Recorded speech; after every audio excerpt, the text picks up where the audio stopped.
Senator Singh. Thank you, Mr Acting President, Deputy President.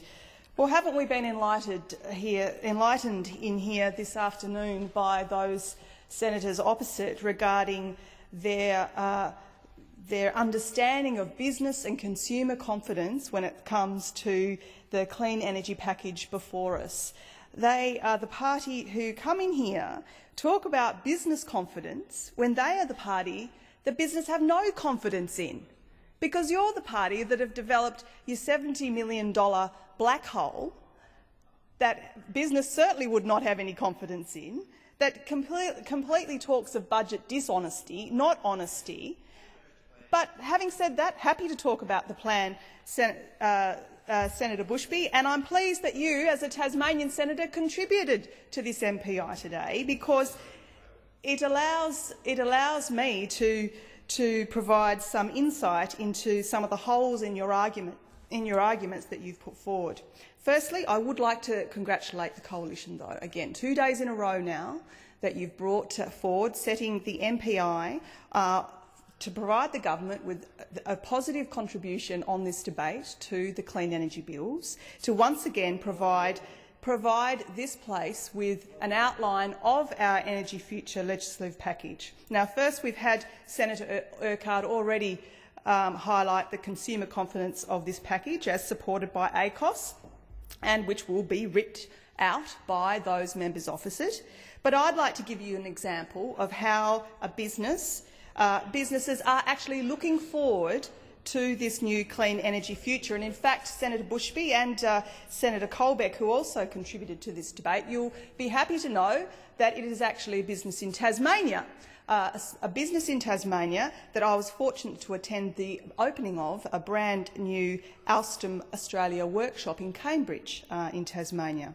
Now, Alstom's Tasmania's operations are part of a much larger organisation, but they are full of confidence.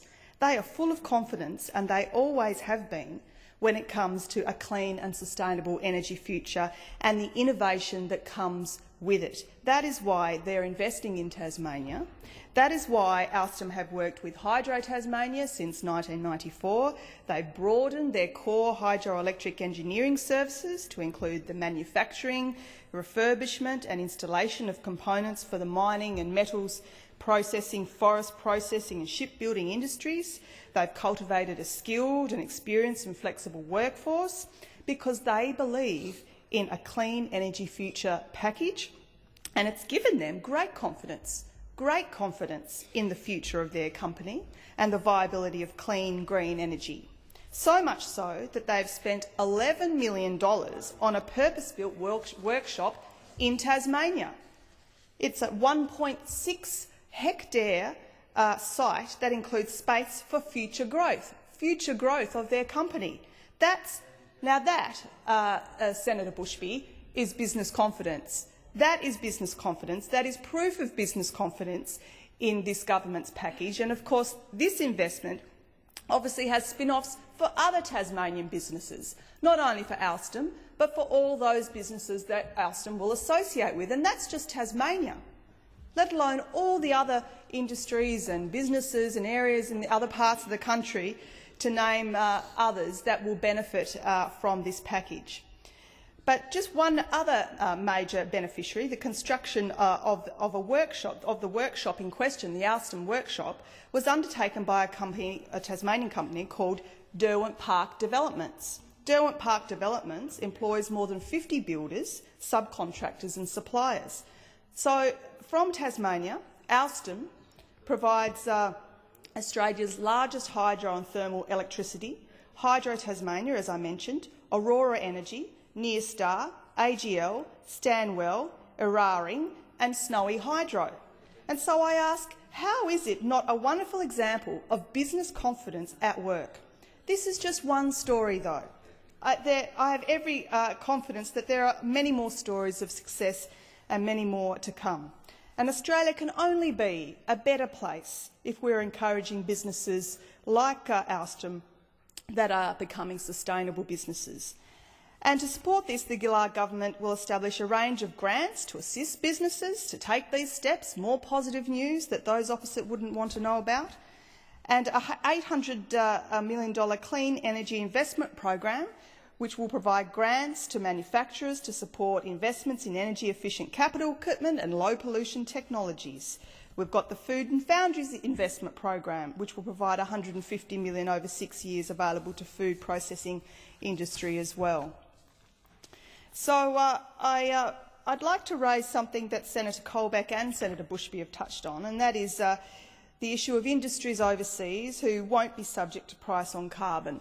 Now, as Senator Bushby highlighted or touched on briefly, there are emissions trading schemes in place overseas. We have 89 countries accounting for over 80% of global emissions and over 90% of the global economy that have pledged to reduce or limit their carbon pollution by 2020. Scores of countries have already started the transformation to a low-pollution economy. 32 countries and a number of US states have already had emissions trading schemes. This is not something new, Senator Bushby. This is not something new, Senator Colbeck. This is not something new, Senator Ryan. An emissions trading scheme is something that has been in place in other parts of our globe now for some time. On top of that, those other big polluting countries, like you named China, are also introducing an emissions trading scheme. We've got the 5 trading partners of China, Japan, the US, Korea and India, among others, that have implemented or are piloting emissions trading schemes or carbon taxes at the national, state and city level. They're all acting, Senator Bushby. They're all acting.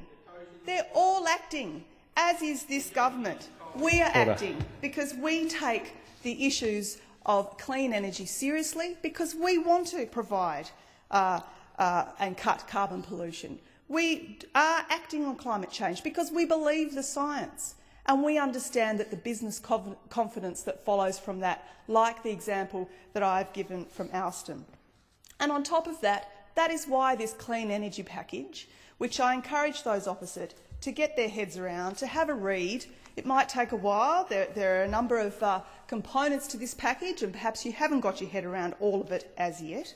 But as you do over the turn of this week and next and beyond, you will notice that there is a lot of support for business. And Senator Bushby would care about this, one would think, because he would know, coming from Tasmania, that we have a number of small businesses in Tasmania. In fact, 95% of businesses in Tasmania are small business. And that is why this government will be providing support to small business. But on top of that, that is why the Gillard government recognises that while the move to a low-carbon future poses some challenges, the carbon pricing mechanism will not apply to small business. It will not apply to small business. Instead, it will apply, as you have heard and as you need to be reminded again, to around 500 of the biggest polluters in Australia. Small business will not have to count or monitor their carbon pollution or electricity use. They will not have to fill in a single form as part of the carbon price reform. And while most small businesses will not be materially affected by the carbon price, we recognise the huge contribution that small business makes to our economy, so we will extend the small business instant asset write-off threshold to $6,500. Now, this will boost cash flow and will help small businesses to grow and invest in assets which may be more energy efficient. The government will also establish a $40 million program to provide information to small business and community organisations on practical measures they can take to reduce their energy costs. More good news, Senator Bushby, more good news to those opposite that perhaps they don't want to know about, because we know that they're the party of negativity. We know that they're the party of naysayers that don't want to act, that want to stay in their conservative world of not acting on the big issues, the big reform issues that this country has to tackle and has to face, as they are doing in China, as they are doing in the European Union, as they are doing in parts of the US, as that Japan and Korea and so many other parts of the world, India and the like, are all looking at moving at to cut their carbon pollution, and so that our children will enjoy a cleaner energy future. Thank you, Senator Singh.